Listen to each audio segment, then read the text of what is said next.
పెచ్చరిల్లుతున్న ఈ సందర్భంలో అశాంతి, తెలంగాణ అభద్రతా భావం, అరాచకం గురించి మాట్లాడాల్సి వస్తున్నందుకు చాలా బాధపడుతున్నాం. నిన్న హైదరాబాద్ నగరం నడిబొడ్డున హైడ్రా బాధితులకు రేవంత్ రెడ్డి ధనదాహానికి ప్రపంచ బ్యాంకుతో కుమ్మక్కయి ఆ నిధులతో ప్రజల జీవితాలను శిథిలం చేసి ఆ శిథిలాల మీద మరి మూసీ నదిని అనుకుంటున్న రేవంత్ రెడ్డి ధనదాహానికి వ్యతిరేకంగా ప్రజలందరూ కూడా బాధలో ఉంటే, పుట్టెడు దుఃఖంలో ఉంటే వాళ్ళందరినీ ఓదార్చడానికి పోయిన మా నాయకులు భారత రాష్ట్ర సమితి వర్కింగ్ ప్రెసిడెంట్ కేటీఆర్ గారి మీద పట్టపగలే నగరం నడిబొడ్డున విద్యానగర్ చౌరస్తాలో 12:14 సిటీ యూత్ కాంగ్రెస్ ప్రెసిడెంట్ మోతా రోహిత్ నాయకత్వంలో 20 మంది గూండాలు వచ్చి పట్టపగలే దాడి చేసిండ్రు. దీన్ని పూర్తిగా మరి ప్రజలు, ప్రజాస్వామికవాదులు, అన్ని పార్టీలు కూడా ఖండించాలని చెప్పేసి ఈ సందర్భంగా మరి రిక్వెస్ట్ చేస్తున్నాం. ఒక సీనియర్ మినిస్టర్, తెలంగాణ రాష్ట్రాన్ని ప్రపంచ పటంలో నిలబెట్టిన ఒక గొప్ప దార్శనికులు, అదేవిధంగా ఒక ఎమ్మెల్యే, ఒక గొప్ప పార్టీకి వర్కింగ్ ప్రెసిడెంట్ అయిన కేటీఆర్ గారి మీదనే పట్టపగలే గూండాలు దాడి చేస్తున్నారు. కాంగ్రెస్ గూండాలు అంటే మీరు అర్థం చేసుకోవచ్చు సామాన్య మానవుల పరిస్థితి తెలంగాణలో ఏ విధంగా ఉంటుందో. ఇలా విచిత్రం ఏంటంటే పోలీసుల వైఖరి ఒకవైపు హాస్యాస్పదంగా ఉన్నది, ఇంకొక వైపు ఆందోళనకరంగా కూడా ఉన్నది, అనుమానాస్పదంగా కూడా ఉన్నది. అసలు హోమ్ మినిస్టరు, ముఖ్యమంత్రి తానే అయిన రేవంత్ రెడ్డి పక్కా ప్లాను వేసి బీఆర్ఎస్ నాయకులను అడుగడుగునా వాళ్ళను దాడి చేసి హతమార్చాలనే పన్నాగంలో పోలీసులు సమిధలవుతున్నారు, ప్రేక్షక పాత్ర వహిస్తున్నారు, పావులవుతున్నారు అన్న విషయం చెప్పాల్సి వస్తున్నందుకు బాధ అనిపిస్తున్నది ఒక మాజీ పోలీస్ అధికారిగా కూడా. మీరు చూడండి, నిన్న ప్రజలందరూ, వేలాది మంది ప్రజలు అంబర్పేట నియోజకవర్గంలో శాంతియుతంగా పోలీసుల పహారాలను జరిగిన మీటింగు, ఆ మీటింగ్ అయిపోయిన తర్వాత బయటికి పోగానే 20 నుంచి 30 మంది వచ్చి కారు మీద దాడి చేసిండ్రు. నేను ఒక్కటే ప్రశ్న అడుగుతున్నా నగర పోలీస్ కమిషనర్ గారిని, మరి కేటీఆర్ గారి మీటింగ్ జరుగుతున్నది, మీ స్పెషల్ బ్రాంచ్ పోలీసు వాళ్ళు ఉన్నారు, అక్కడ ఇంటెలిజెన్స్ పోలీసులు ఉన్నారు, బయట 100 మంది లా అండ్ ఆర్డర్ పోలీసులు గస్తీ జరుగుతూనే ఉన్నారు, మరి 20 మంది ఎక్కడికెళ్ళి వచ్చిండ్రు? 20 మందిని ఎందుకు మీరు అదుపులోకి తీసుకుపోలేదు? అదుపులో తీసుకొని వాళ్ళని నల్లకుంట పోలీస్ స్టేషన్లనో, లేకపోతే అంబర్పేట పోలీస్ స్టేషన్లనో, లేకపోతే గోషమాల్ స్టేడియంకో మమ్మల్ని తరలించినట్టు వాళ్ళని కూడా తరలియాలిగా. మరి వాళ్ళ ఫోన్లో ఎందుకు మీరు మానిటర్ చేయలేదు? మీ స్పెషల్ బ్రాంచ్ పోలీసులు ఎక్కడ పోయినరు మీ ఇంటెలిజెన్స్ పోలీసులు? ఏం సమాధానం చెప్తారు? అది ఒక ఎత్తు అయితే, ఇక రెండవది మరింత పెద్ద, దాని మీద మరి పోలీసులు 363/2024 క్రైమ్ రిజిస్టర్ చేసిండ్రు. ఇక విచిత్రం ఏందయ్యా అంటే, ఇప్పటికీ దాడి జరిగి 26 గంటలైంది కేటీఆర్ గారి మీద. 26 గంటలైనా నిందితులు పోలీసు వాళ్ళకు దొరకలేదు. ఇంతకన్నా పెద్ద జోక్ ఏముంటుంది తెలంగాణలో? ఆ దాడికి నాయకత్వం వహించిన ఈ మోతా రోహిత్ అనే వ్యక్తి, ఆయన డైరెక్ట్గా ట్విట్టర్లో పెట్టుకున్నాడు, నేను కేటీఆర్ కాన్వాయ్ని అడ్డుకున్నా అని చెప్పి, stopped KTR BRS at Amberpet demanding అని చెప్పి మొత్తం పెట్టుకున్నాడు.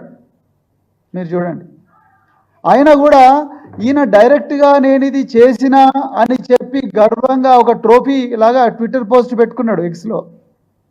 ఆయన, నేను ఇంతకుముందే ఇన్స్పెక్టర్ గారితో మాట్లాడితే ఇంతవరకు సీసీటీవీ ఫుటేజ్లు వెతుకుతున్నారంట. మొత్తం ప్రపంచం అంతా తిరుగుతున్నది, సోషల్ మీడియాలో వైరల్ అవుతున్నది. పోలీసు వాళ్ళు మాత్రం సీసీటీవీ ఫుటేజ్ల గురించే చూస్తున్నారు. ఎవరికి చెవిలో పూలు పెట్టాలనుకుంటున్నారో నాకు అర్థం కావట్లేదు. ఒక రాష్ట్ర పార్టీ నాయకుడి మీద, వర్కింగ్ ప్రెసిడెంట్ మీద పట్టపగలే కాన్వాయ్ మీద దాడి జరిగితే మీరు నిందితులను 26 గంటలైనా పట్టుకోలేకపోతే ఇంకా ఎవరికి రక్షణ కల్పిస్తారు?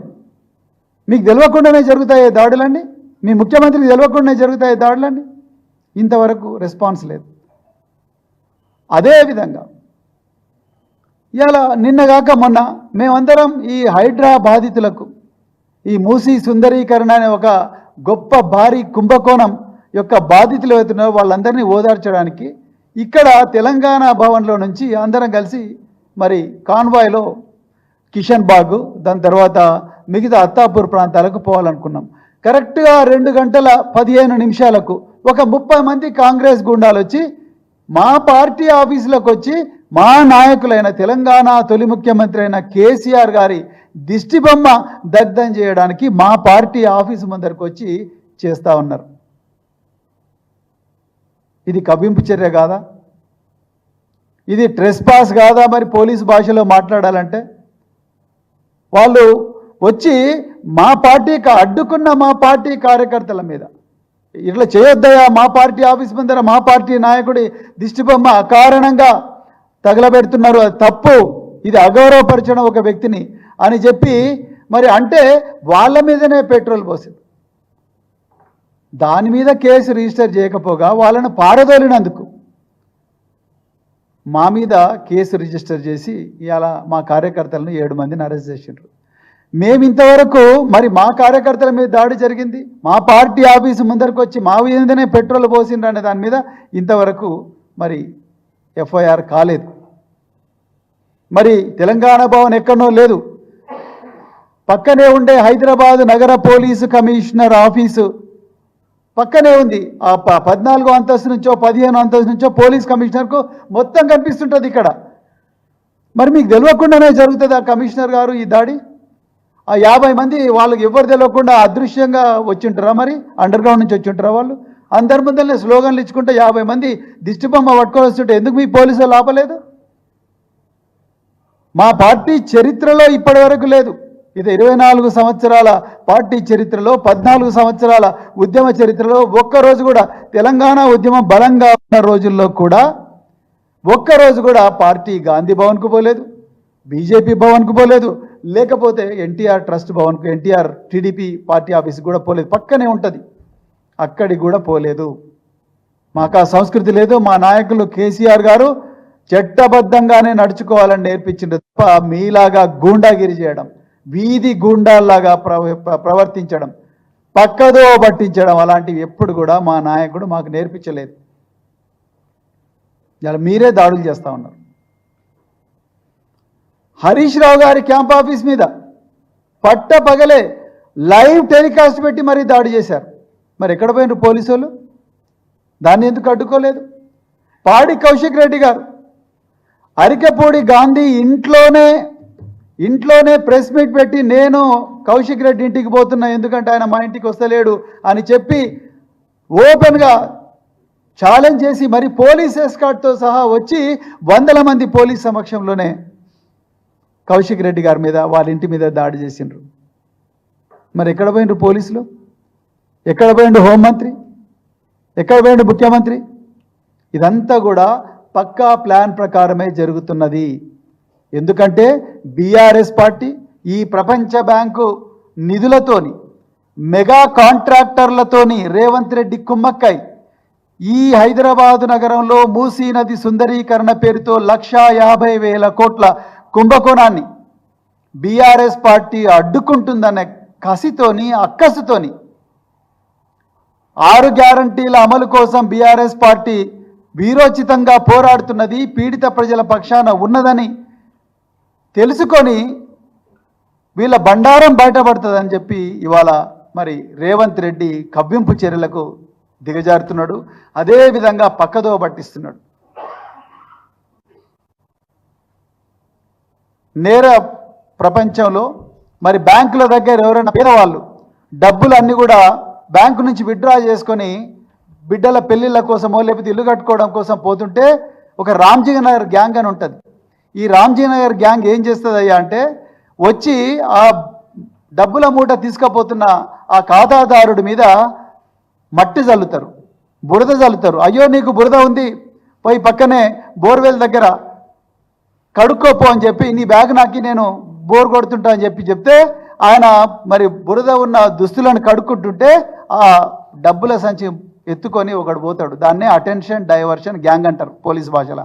ఇలా రేవంత్ రెడ్డి కాంగ్రెస్ పార్టీ ఒక పక్కా అటెన్షన్ డైవర్షన్ గ్యాంగ్.